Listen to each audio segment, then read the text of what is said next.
I thought it might be helpful to discuss some pros and cons with you on hot tenting in case you're one of those people that's on the fence about getting into it. So this year I've been really indecisive and not super motivated to hot tent, mostly because of weather, but also because there are some cons that come along with it. The things you don't think about. For example, on a really nice winter night, say it's in the 20s or even high teens, 30s, you might want to sit around with your buddies at the campfire or by yourself, just enjoying a campfire because you're here to be in the outdoors. The alternative is you set up all of your expensive hot tent equipment and you wind up sitting in your tent all night, cooking on your stove, doing all those types of things, and not enjoying the outdoors. Notable con is another myth about hot tenting is that you will have a 65-degree tent all night.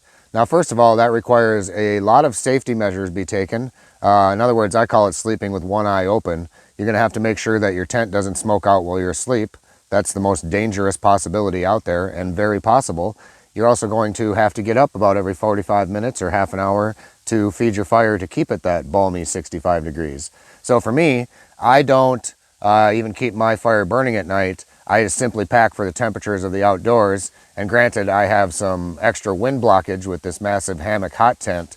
I still have to make sure I pack for those temperatures. So if it's going to be 15 degrees at night, I bring my 15-degree quilt and my 30-degree hammock, whatever combination it may require, to make sure that I'd be good with no fire whatsoever.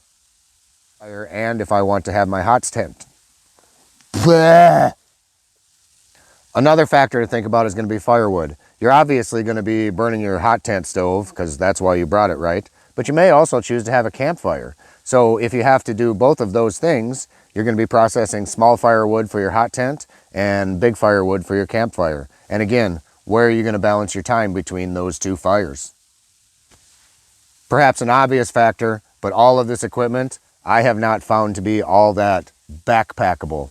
It's really heavy and it's great for pulk sledding, which is a great thing to decide because if you're going to pulk sled primarily, you might as well go with a bigger stove, maybe a canvas tent.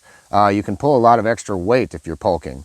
But if you choose to backpack, the titanium foldable stoves and the tiny little like Luke's Mini Peak XL like I have, the things that are conceivably backpackable, it's an awful lot of work to have a tiny little space to heat up. I would almost rather just bring my hammock and deep winter camp that way in a lot of cases. So for me, hot tenting is probably going to be exclusively for when I pull a sled in. I also am starting to look at hot tenting, I alluded to it before, but as more of a solo event. Tonight I'm going to cook on here. I'm probably not going to have a campfire. You might be able to hear it, but it's kind of sleeting out right now. So just to be safe, I'm going to cook my steak that I bought on here. Plus it's kind of fun to use your equipment and cook on this stove. But if you're with friends, we can all either get in here shoulder to shoulder all stinky and cook on one stove together, or generally speaking, when I've gone out with friends, the gathering place is the fire ring. Even if it is snowing sometimes, I like to build a big fire and just hang out outside, because after all, that's why we're out here again.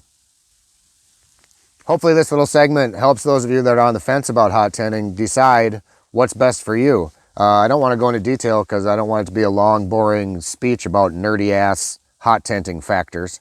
But just think about those types of things before you purchase any type of gear for hot tenting. So today, I'm going to spend most of the day in here. I'm going to cook on here. So I'm going to go for a walk and end this video because it's over now. So be yourself. Be happy, everyone. We'll see you soon.